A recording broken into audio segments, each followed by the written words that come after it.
Chapter 32. Illustration. Elizabeth was sitting by herself the next morning, and writing to Jane, while Mrs. Collins and Maria were gone on business into the village, when she was startled by a ring at the door, the certain signal of a visitor. As she had heard no carriage, she thought it not unlikely to be Lady Catherine, and under that apprehension was putting away her half-finished letter, that she might escape all impertinent questions, when the door opened, and to her very great surprise Mr. Darcy, and Mr. Darcy only, entered the room. He seemed astonished too on finding her alone, and apologized for his intrusion, by letting her know that he had understood all the ladies to be within. They then sat down, and when her inquiries after Rosings were made, seemed in danger of sinking into total silence. It was absolutely necessary, therefore, to think of something, and in this emergency recollecting when she had seen him last in Hertfordshire, and feeling curious to know what he would say on the subject of their hasty departure, she observed. "Degree how very suddenly you all quitted Netherfield last November, Mr. Darcy. It must have been a most agreeable surprise to Mr. Bingley to see you all after him so soon, for, if I recollect right, he went but the day before. He and his sisters were well, I hope, when you left London, plus or minus." "Degree perfectly so, I thank you. Plus or minus."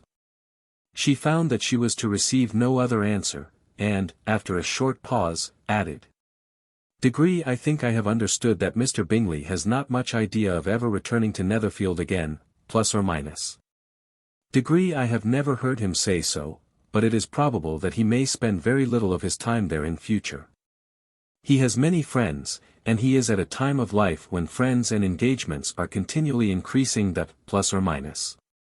Degree if he means to be but little at Netherfield, it would be better for the neighbourhood that he should give up the place entirely, for then we might possibly get a settled family there. But, perhaps, Mr. Bingley did not take the house so much for the convenience of the neighbourhood as for his own, and we must expect him to keep or quit it on the same principle. Plus or minus. Degree I should not be surprised plus or minus, said Darcy, degree if he were to give it up as soon as any eligible purchase offers. Plus or minus. Elizabeth made no answer. She was afraid of talking longer of his friend, and, having nothing else to say, was now determined to leave the trouble of finding a subject to him. He took the hint and soon began with, degree this seems a very comfortable house. Lady Catherine, I believe, did a great deal to it when Mr. Collins first came to Hunsford. Plus or minus. Degree I believe she did, and I am sure she could not have bestowed her kindness on a more grateful object. Plus or minus.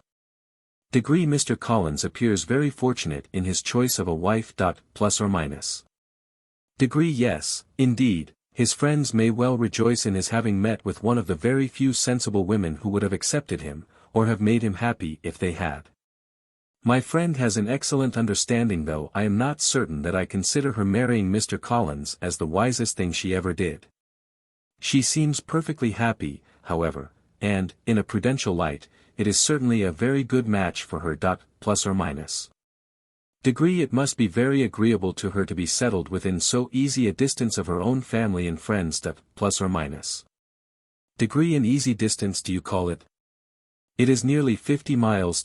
Plus or minus. Degree and what is 50 miles of good road? Little more than half a day's journey. Yes, I call it a very easy distance. Plus or minus. Degree I should never have considered the distance as one of the advantages of the match. Plus or minus, cried Elizabeth. Degree I should never have said Mrs. Collins was settled her family. Plus or minus. Degree it is a proof of your own attachment to Hertfordshire. Anything beyond the very neighbourhood of Longbourn, I suppose, would appear far. Plus or minus. As he spoke there was a sort of smile, which Elizabeth fancied she understood. He must be supposing her to be thinking of Jane and Netherfield, and she blushed as she answered. Degree I do not mean to say that a woman may not be settled too near her family. The far and the near must be relative, and depend on many varying circumstances. Where there is fortune to make the expense of travelling unimportant, distance becomes no evil. But that is not the case here. Mr. and Mrs. Collins have a comfortable income, but not such a one as will allow of frequent journeys, and I am persuaded my friend would not call herself near her family under less than half the present distance. Plus or minus. Mr. Darcy drew his chair a little towards her, and said, you cannot have a right to such very strong local attachment. You cannot have been always at Longbourn. Plus or minus. Elizabeth looked surprised. The gentleman experienced some change of feeling. He drew back his chair, took a newspaper from the table, and, glancing over it, said, in a colder voice. Are you pleased with Kent? Plus or minus. A short dialogue on the subject of the country ensued, on either side calm and concise, and soon put an end to by the entrance of Charlotte and her sister, just returned from their walk. The _T specified currency T surprised them. Mr. Darcy related the mistake which had occasioned his intruding on Miss Bennet, and, after sitting a few minutes longer, without saying much to anybody, went away. Illustration, accompanied by their aunt. Plus or minus. Copyright 1894 by George Allen. What can be the meaning of this? Plus or minus, said Charlotte, as soon as he was gone. My dear Eliza, he must be in love with you, or he would never have called on us in this familiar way. Plus or minus. But when Elizabeth told of his silence, it did not seem very likely, even to Charlotte's wishes, to be the case, and, after various conjectures, they could at last only suppose his visit to proceed from the difficulty of finding anything to do, which was the more probable from the time of year. All field sports were over. Within doors there was Lady Catherine, books, and a billiard table, but gentlemen cannot be always within doors, and in the nearness of the parsonage, or the pleasantness of the walk to it, or of the people who lived in it, the two cousins found a temptation from this period of walking thither almost every day. They called at various times of the morning, sometimes separately, sometimes together, and now and then accompanied by their aunt.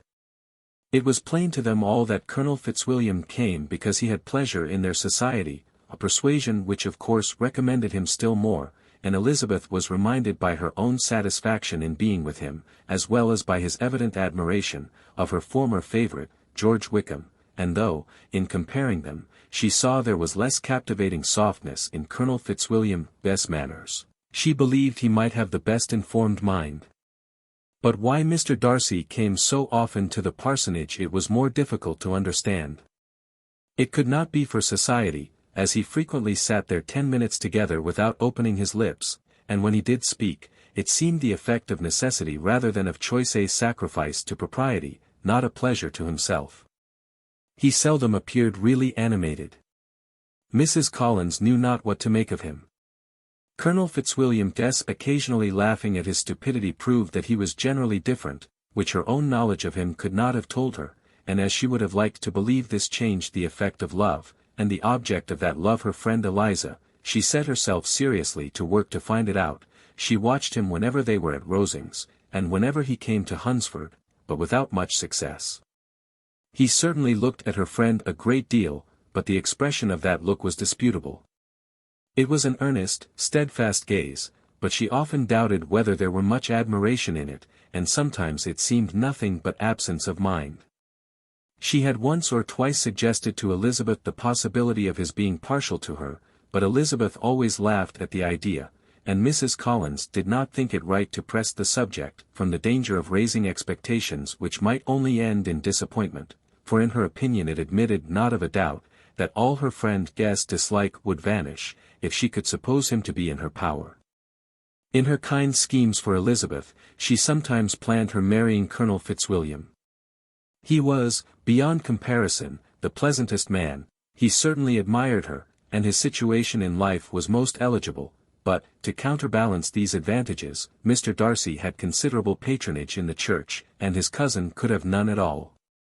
Illustration, degree on looking up, plus or minus.